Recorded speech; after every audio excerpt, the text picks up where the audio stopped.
জয় যিশু। প্রথম পাঠ প্রবক্তা ইসায়ার গ্রন্থ ৫৮ অধ্যায় ৯ থেকে ১৪ পদ।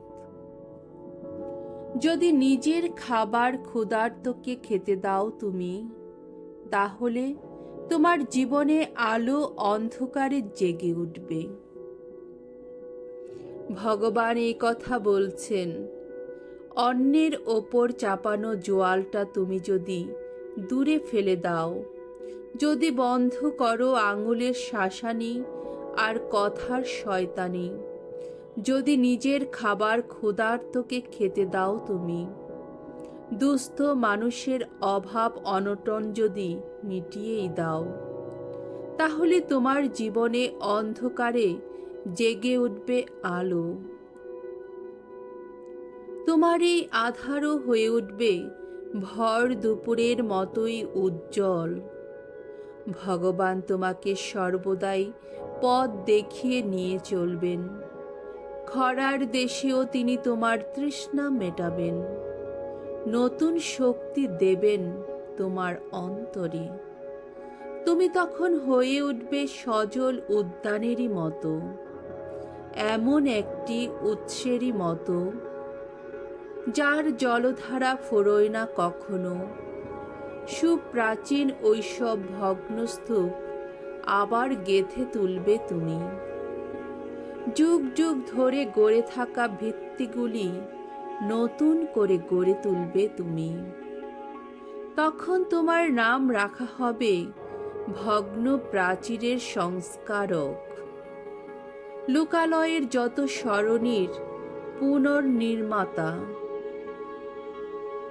তুমি যদি হাঁটা চলায় বিশ্রামবারের নিয়ম লঙ্ঘন না করো, আমার ওই পবিত্র দিনটিতে যদি কাজকর্ম বন্ধ রাখো তুমি, বিশ্রাম বারটিকে তুমি যদি বলো আনন্দের দিন, আর ভগবানের কাছে নিবেদিত ওই দিনটিকে যদি বলো সম্মান করারই মতো দিন, তোমার যত আনাগোনা বন্ধ রেখে, যত কাজকর্ম না চালিয়ে এবং বাজে কথার জাল না বুনেই তুমি যদি ওই দিনটির প্রতি সম্মান দেখাও, তাহলে ভগবান নিজেই হবেন তোমার আনন্দের কারণ। আমি জয়যাত্রায় নিয়ে যাব তোমায় এই দেশের যত উচ্চভূমিতে। তোমায় দেব তোমার পিতা যাকবের আপন ভূমি সম্পদ ভোগ করার সুখ। ভগবান নিজেই এই কথা বলেছেন। প্রভুর বাণী। ঈশ্বরকে ধন্যবাদ। সাম সঙ্গীত ৮৬ অধ্যায় ১ থেকে ৬ পদ। ধু, প্রভু পথ বলে দাও, সত্যেরই পথে চলতে শেখাও। ওগো ভগবান, কান পেতে শুনো, সাড়া দাও, সাড়া দাও। আমি যে নিঃস্ব, বড় দুঃখী যে আমি। আমার জীবন নিরাপদে রাখো, আমি যে তোমারই ভক্তজন।